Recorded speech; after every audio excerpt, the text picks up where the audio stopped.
大家好，这里是阅见成长，一个记录并分享阅读心得的频道。如果你有觉得值得一看的好书，欢迎留言告诉我。那么，我们开始吧。你有没有这样的经验？你只是为对方好，结果一句话说出去，空气瞬间凝结。我不是那个意思啊！你急着解释，但对方脸上的表情已经冷掉了。那一刻，你明白自己又不小心否定了别人。有时候，我们以为沟通是靠说话的技巧，但其实最关键的不是说什么，而是别人跟你说话时，敢不敢做自己。今天要跟你分享的这本书《不否定的练习》，作者林健太郎，他说，比起赞美或肯定，不否定才是建立好人际关系的关键。这句话听起来很简单，却是一种能改变人生的练习。第一章，我们常常无意间否定了别人。我们以为否定只有你错了，那不可能这种直接的话，但其实否定有时候是一种态度，一个表情，甚至是一句没说出口的话。作者提到，有次他的小孩说想当太空人，多数父母的反应可能会是，那很难，我们家没那个条件啊。这些话看起来是出于关心，却无意中把孩子的梦想踩扁。这就叫为你好事的否定。明明出发点是爱，但对方听见的却是你不被相信。很多人都会这样，我们以为自己只是陈述事实，讲道理，可是忘了，事实如果没有温度，就会变成冰冷的否定。林健太郎也分享他自己的故事。他小时候梦想当 F1 赛车的空气动力学设计师，结果爸妈和老师都说，别开玩笑，现实一点好吗？他那时感受到的不是关心，而是我不被理解。直到他去美国留学，一位升学咨商师听他说这梦想时，眼睛一亮地说，太棒了，那我们一起想想该怎么让这个梦想成真吧。这一刻，他第一次体会到被接纳的感觉。原来不否定并不代表赞同，而是给对方一个可以做梦的空间。第二章，不否定不是要你什么都说好。有些人会误会，那是不是什么都不能讲真话，不能纠正别人？其实不是，不否定不是要你虚伪，而是要你用更成熟的方式表达。在工作上、家庭里，我们常犯的一个错就是先下结论，再理解对方。例如下属说，我想换个做法试试，主管立刻回，那不行，这样会出错。或朋友说，我想休息一下，你回，你这样太懒了吧。但有时候对方并不是要听建议，而是想被理解。不否定就是在那个瞬间，先让对方觉得你有在听我说。作者提出几个好用的技巧。第一个叫肯定后表达情感，比起说你说的对，但是什么什么，我们可以改成你真的很努力，我觉得你很有想法。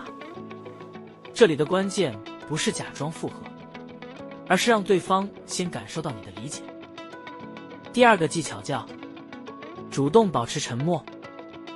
很多时候，冲突不是因为我们讲错话，而是因为我们太快回话。作者说，可以试着让对方讲完后，在心里默数2秒。这2秒很神奇，它能让你冷静，让对方感受到尊重。有句话说得好，沉默有时候是最有力量的回应。第3章，从要赢变成要理解。人际关系里，很多问题都不是因为谁对谁错，而是我们太执着于证明自己是对的。可是，你有没有发现，即使你赢了争论，关系却输了？作者说，争对错也争不出什么结果，因为人与人之间，很多事情根本没有绝对的对错，只有不同的角度。如果你能先放下我是对的这个执念，你就会开始看见对方其实也有他的理由。像夫妻吵架时，表面上是为了小事，但其实争的不是那件事，而是我希望你理解我。当一方愿意先不否定，整个气氛就会软下来。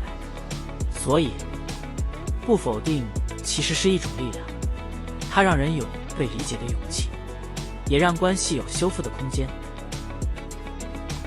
第4章，从话语到态度的练习。不否定不只是说话技巧，更是一种生活态度。书里提到3个能让你练习这种态度的关键思维。1. 不要以为基于事实就能否定对方。我们常说我只是讲事实啊，但事实如果变成了枪口，那就不是理性，而是伤人。与其纠正，不如先观察对方听完会有什么感受。2. 不要以为自己是对的，这世界没有绝对的对错，只有不同经验。你愿意先理解，对方才有机会打开心门。3. 不对他人过度期待。作者说，有时候你需要在心里默念一句话，他已经尽力了。这句话能让你在失望时冷静下来，不再把责备当作爱。当你能用这样的心态看待别人，你会发现你的情绪变得柔软，关系也变得顺畅。第5章，具体练习如何不否定。书里教了几个超实用的小方法，我觉得非常值得练。练习1，复述对方的话，不需要给建议，不需要评论，只要重复对方说的重点。像是，所以你的意思是，这样做能让对方觉得你有在听，也帮他整理思绪，让情绪慢慢稳下来。练习2，陈述事实而非评论。比如朋友换了发型，你觉得不适合，不要硬说很好看，也别说好奇怪，只要说你剪头发了。单纯的事实比虚假的赞美更舒服。练习3，练习沉默的力量。当对方讲完话，先在心里默数3秒，你会惊讶地发现，很多你原本想反驳的话，在3秒后都不需要了。练习4，若不小心否定了，就修正。你可以直接说，对不起，我刚刚那句话有点重，我不是那个意思。诚实道歉比假装没事更能让人感受到真诚。最后，不否定是最温柔的成熟。不否定不是要我们变得讨好，什么都说好，而是学会给别人被理解的空间，也给自己柔软的余地。当我们停止急着纠正、辩驳或教育，就会发现，人与人之间最需要的不是答案，而是被倾听。我很喜欢书里的一句话，你不需要努力去赞美谁，只要学会不否定，关系自然会变好。或许从今天开始，当你想说出可是不对吧，你应该的时候，试着先停1秒，问自己，我想要的是对错，还是想要更好的关系？你会发现，不否定才是最高级的沟通。